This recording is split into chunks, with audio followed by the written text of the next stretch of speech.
there. You are listening to Revenue Insights. Today, my guest is Seismic's Vice President of Global Sales, Kevin O'Connell. He's led sales teams at Salesforce, EMC, and as of early this year, now is leading the global sales function at one of the world's leading enablement platforms. Kevin, thank you so much for sharing some of your time with me today. Appreciate it, Lee. Happy to be here. Well, first things first, we were actually touching on this kind of in the pre-show, your background. But for anyone listening that hasn't come across you before, what is your story? Sure. So I have been in tech sales my entire career. I woke up recently and realized it's about 25 years, which is a little scary. Doesn't feel like that. So maybe that's a good thing. But, the reason I bring up the duration is I've migrated from hardware through sort of the year of hardware into SaaS, where I spent the last, decade plus. And it's been interesting in that I've had I've been in 5 different companies, each in a different subsector of tech, which has been really enjoyable for me because every time I move, I'm learning a new industry and kind of building from the ground up and just kind of learning tech in general, but trying to apply lessons learned from one job, one role to the next, as I kind of migrate through my career. So in that respect, there's been a lot of variety in terms of the different types of tech, we'll say, that I've had the fortune, of being able to sell. So that for me has been especially gratifying. I'm super curious then. I'll just start with a really big question. What have been maybe some of the best lessons that you've learned that are applicable across the different subsectors that you've worked in? The one that sort of has been a guiding principle for me has always been there's no substitute for preparation. Mm-hmm. And I say that from, a macro level in the sense that that can be applied, throughout as a salesperson, whether you're actually a individual contributor, if you're a frontline sales manager, even if you're a sales engineer, right? I mean, anywhere in the sales process, I feel like the emphasis and time put into preparation is such a benchmark and bellwether of success that I can't stress and emphasize that particular point enough. And something I could talk all day long about in terms of my perspective. I mean, my background sort of prior to entering the professional world as an undergraduate, I was a collegiate oarsman. I rowed in high school. I rowed in college. And, if you don't know anything about the sport, it's, the competition itself is, a handful of minutes long. It's anywhere from, 5 to 6.5 minutes long. And, the reality is you put in hundreds and thousands of hours to prepare for, a few opportunities in your season that define your season that are 5 to 6 minutes long. So I think I was just hardwired in that respect. In other words, performance is a function of preparation.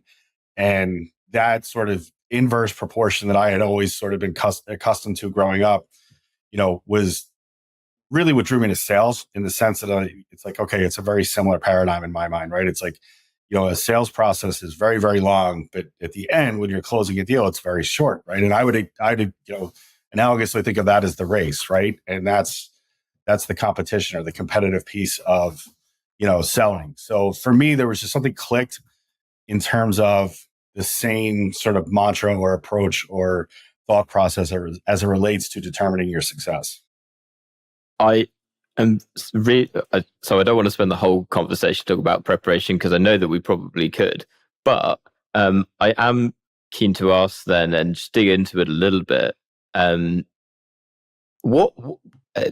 do you approach it? And perhaps the best way to maybe think about this question is a certain scenario that you're preparing for, because I imagine this is something that, you can prepare for anything, right? You can prepare for a meeting, you can prepare for a discovery, you can prepare for any one of a number of different things. What I'm interested to know is, do you have principles that go into how you prepare for something? Is there an approach that you take when you're preparing that you apply to different scenarios? Yeah, almost every single one, actually. And I think about it, it's almost like a reverse engineering of the process, right? In other words, we talk about this a lot at Seismic. We emphasize this a lot, is what's the outcome we're trying to achieve? Okay, so we start at that, which is really the end state, right? And then it's mapping back from there. What do we need to do to get to that outcome, whether it's within the context of one meeting, one demo, one negotiation, wherever, right in the process. But it's that same approach. Like, okay, this is what we want to achieve. What's our best outcome and how do we get there? I got you. And how do you reiterate and reinforce that with your team? Is it literally just a case of ensuring that they are, well prepared going into meetings, or are you able to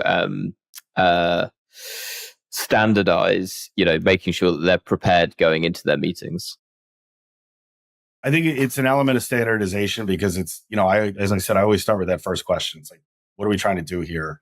And, where are the gaps? Like, in other words, if somebody is preparing for, let's just say, a meeting, right, where we're going to go and present to a client for the first time, or, a prospective client for the first time, our goal there is to get another meeting. Like, and I say that a lot, it's like, hey, our goal here is to get another meeting, to oversimplify it. But to get specific, it's saying, hey, maybe we want to get, we're going to go present and we want to get a demo out of this, or we want to get a trial or a POC or something like that, right?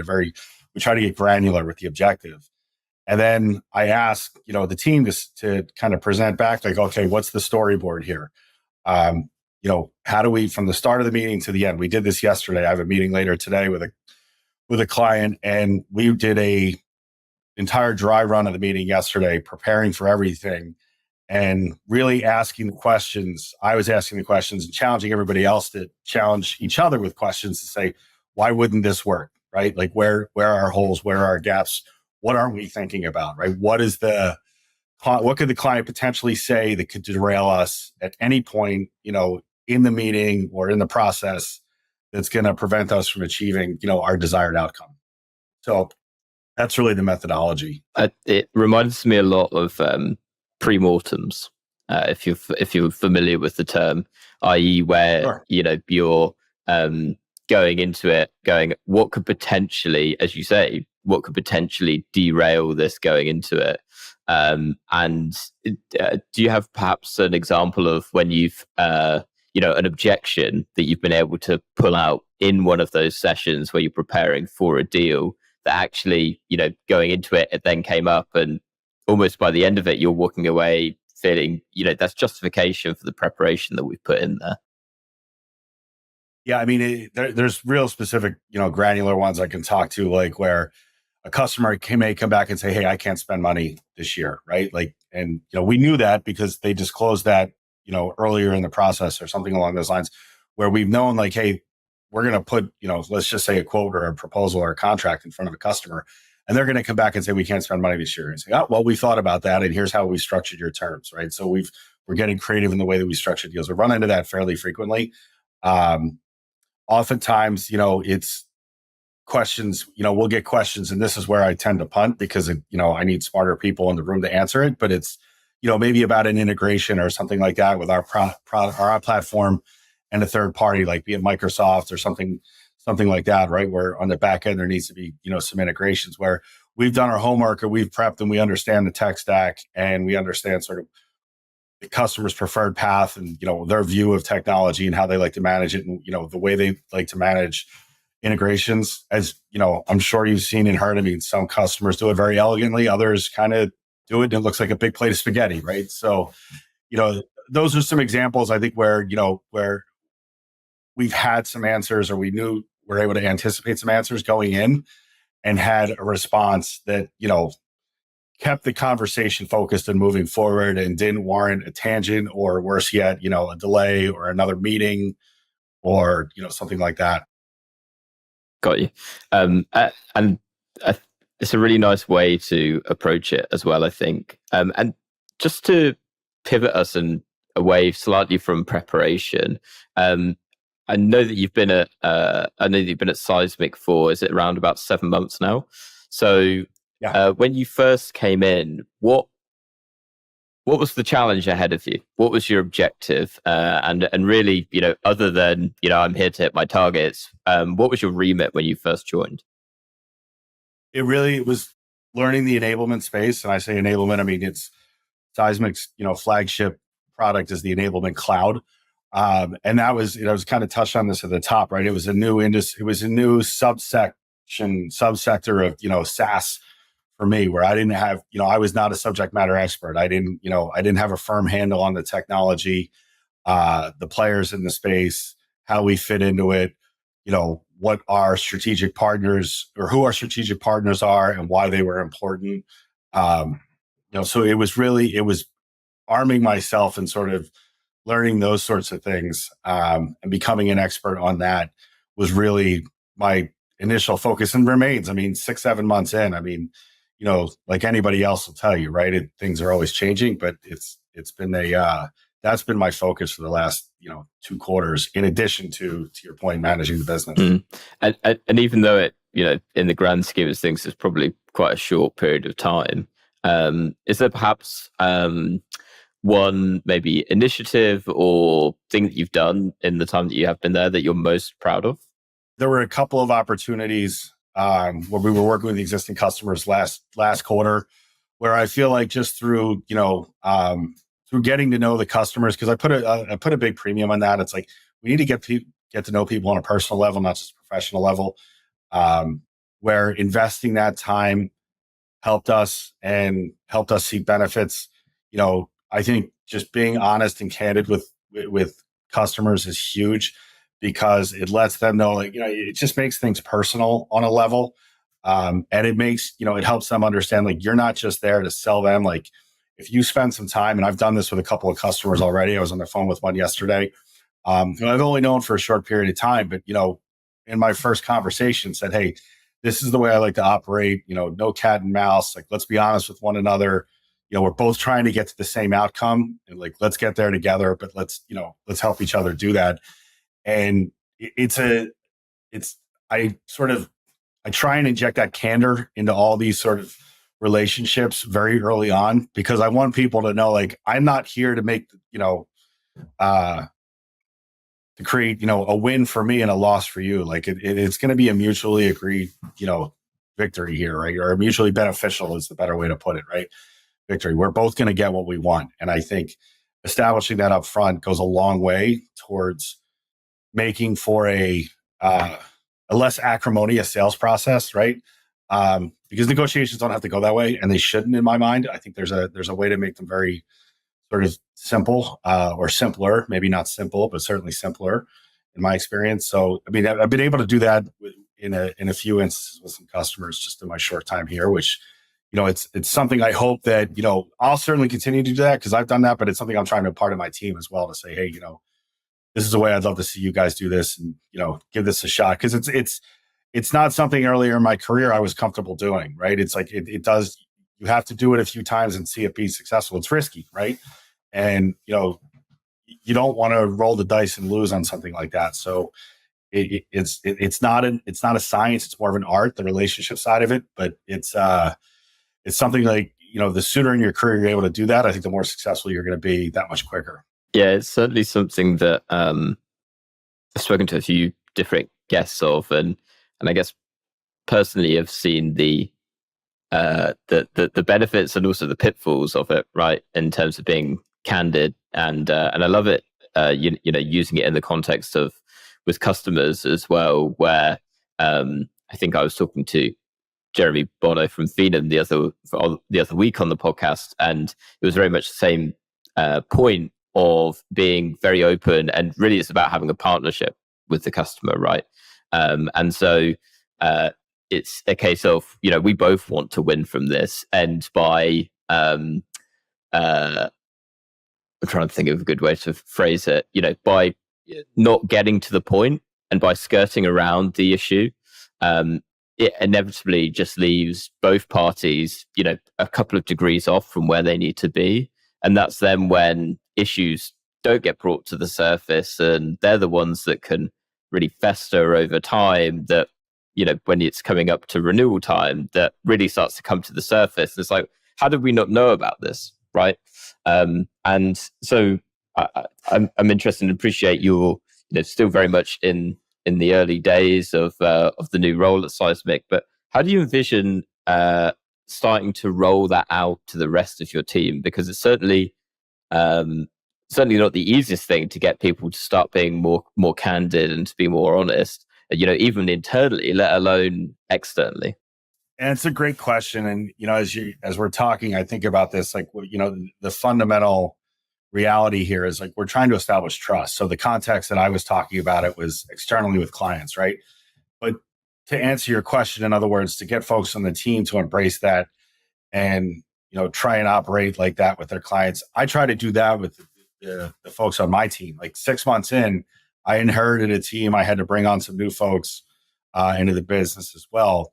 And the most important thing for me in a working relationship with these folks is, we one, like, I hate the notion of like, oh, like, you won't hear me say so and so works for me. We work together, right? And there's no, as much as there could be a hierarchy on an org chart somewhere, we're all in this together. We're all chasing a common goal. So I like to kind of level set the playing field there, but at the same time establish a level of trust. In other words, the folks that are working with me on my team, they can trust that I'm going to be their biggest advocate internally and externally, right? And I think if you can establish that trust, it creates a personal relationship within your team and relationships across your team. And then it makes it that much easier, I think, to do that, but with a client, right? And what you're really trying to do is get the client to trust you and vice versa. And to your point earlier, you made the comment, like, within the context of a renewal, how do we not think of that? If you've got a client that trusts you and, vice versa, you're not going to, those kinds of things don't happen. Right. And that was something Salesforce, they do a lot of things really well, but they promote the idea of trust better than any organization, I had seen up to that point in my career. And that was something that I took away from there, is sort of the value of that. And how do you weave that into your day to day? Because without it, it creates some pretty dysfunctional realities that don't, prevent you from, generating the outcomes that you want to generate as frequently as you'd like to. Now, something that you mentioned before that I'm quite interested to dig into, you mentioned it's more, building those relationships is more art than science. And a lot of what we talked about really has been the art and sales, but I'm quite curious to get your perspective on the science of sales as well. And we're starting to talk about data and insights and all this type of thing. So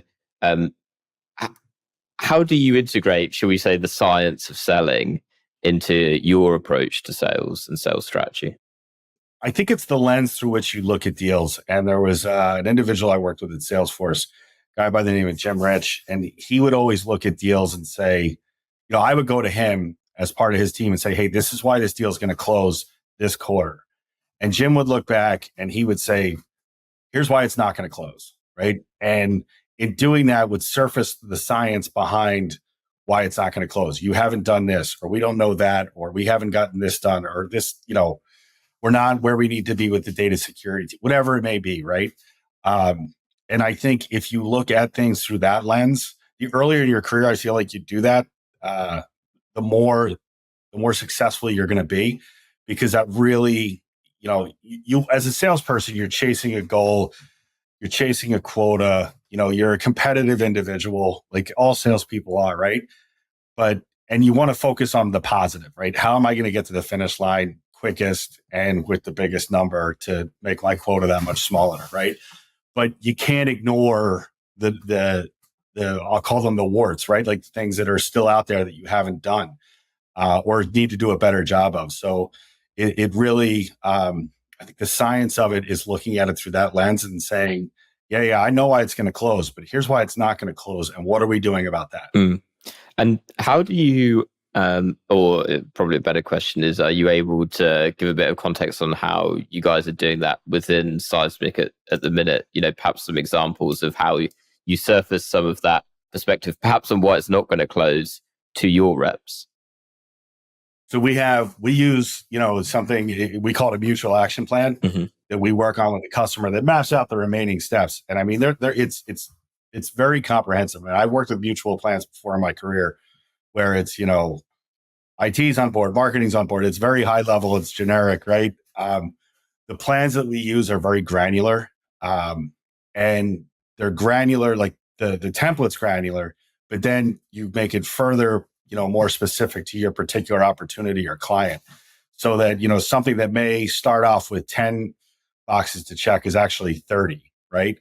And we look at that, from our CRO down, everybody looks at that as, hey, this is our path to success, right? And if we're doing our jobs right, the customer is engaged as well. And more often than not, the customer is engaged in this and we're aligned with them.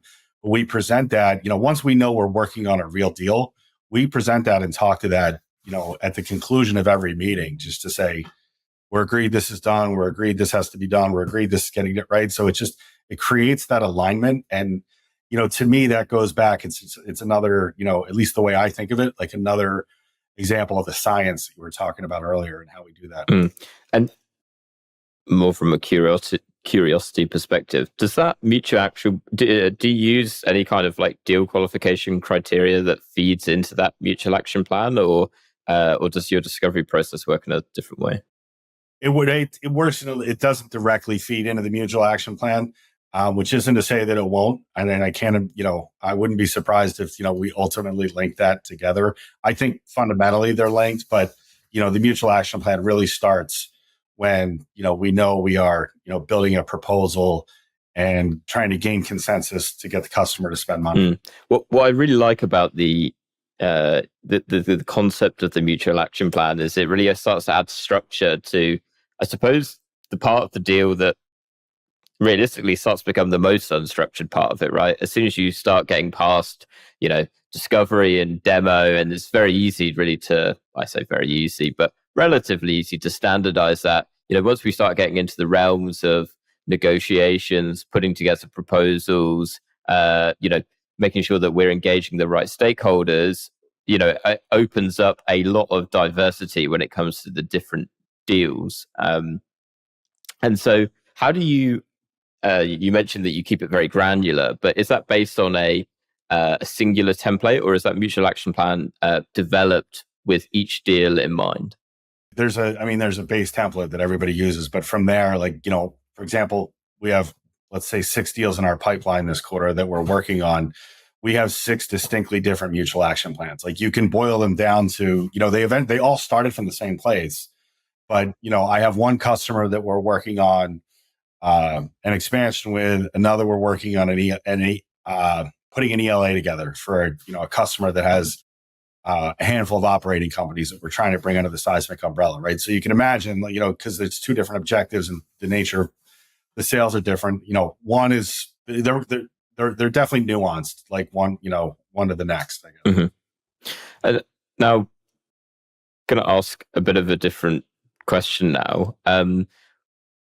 Now that you've kind of certainly warmed yourself up a little bit in the first kind of 7 months, what is perhaps the biggest challenge that you've got in front of you that you're trying to solve right now? It's, to be honest with you, it's specific to the role that I'm in right now. It's getting businesses or companies that historically have not considered enablement as a path to revenue growth, that we've learned that it's become, and that we've seen other customers implement and, prove to be true. Creating that awareness, right? Getting them to see that that there is enablement truly leads to revenue growth. And especially in an economy that we're in now, and, the reality of the distributed workforce as a function of the pandemic that we're still living through now. I mean, I feel like enablement has never been more important than it is, and that it has been in the last several years. And that's what's got me really excited about it. But the biggest challenge is looking at businesses that historically ignore it because they don't think it's for them. And really what they need to realize is it's for everybody. And the beauty of it is it can be curated, for everybody, right? Just because a healthcare company does it one way doesn't mean a logistics company will do it different, has to do it the same way, right? There's different flavors for everybody, but there's a role for it for everybody. And that's it's getting these sort of historical holdouts to help get the light bulb to go off, so to speak. That's been our biggest challenge, at least within the world that I'm working in right now. So I would say that's been it. Does that become a collaborative exercise with marketing and operations to do that, or are you looking at it from a very much a sales perspective? No. So what's great about the way we operate is on the front end and then throughout any kind of sales initiative or sales led effort, we bring everybody in and we bring them in early. We have a business value consulting team who really, and that's where, I mean, they're key to my business, right? Because when I talk about, the pharmaceutical company versus logistics company, right?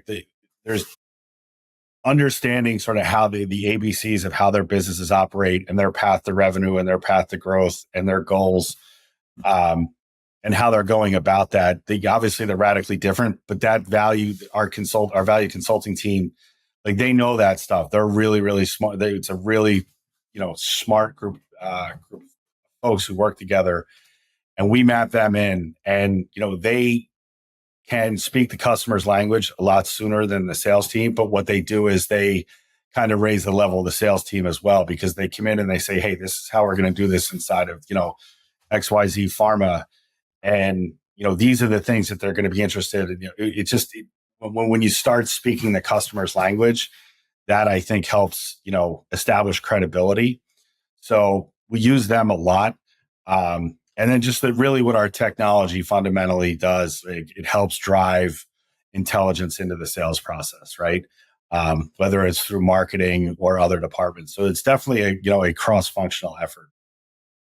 I really like that line. So I am very intrigued then. How do you internally drive intelligence into the sales process? And that's probably potentially a very big question. But could you perhaps give one example of what you found to be a very effective way to drive intelligence into the sales process? It's real. Honestly, I think it's identifying successful work efforts or, sales efforts by individuals or teams and figuring out a way to replicate that. And that's one thing, our technology focuses on surfacing, right? Fundamentally, that's, a big part of what Seismic does and the value add that it provides. It helps you identify what's working and how to make that repeatable, right? Whether you're selling to a global account in the pharmaceutical space or you're selling to a mid-market account in the consumer goods space, right? It's just, you want to be able to take successes and translate them across markets and industries, and make them repeatable so that, everybody benefits. Absolutely.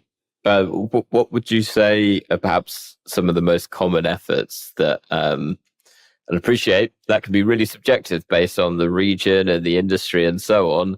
But in your experience, what would you say are perhaps the most common activities or efforts that leads to kind of more consistent improvements in performance? A lot of times it starts with customer objectives. So we see a lot of the folks we talk to across, the spectrum of clients we deal with, they have similar objectives, right? They just call them something different. And I think once we identify that and we're able to, if we've successfully addressed one, it's then mapping it back, stripping out the vernacular, replacing it, and just kind of, taking the process down to its studs and then sort of rebuilding it specific to that particular customer or industry or segment. We've had a lot of success doing that, which I know is kind of a general vague answer, but it's hard to get specific just because there's so many examples of the ways that we do that. Got you.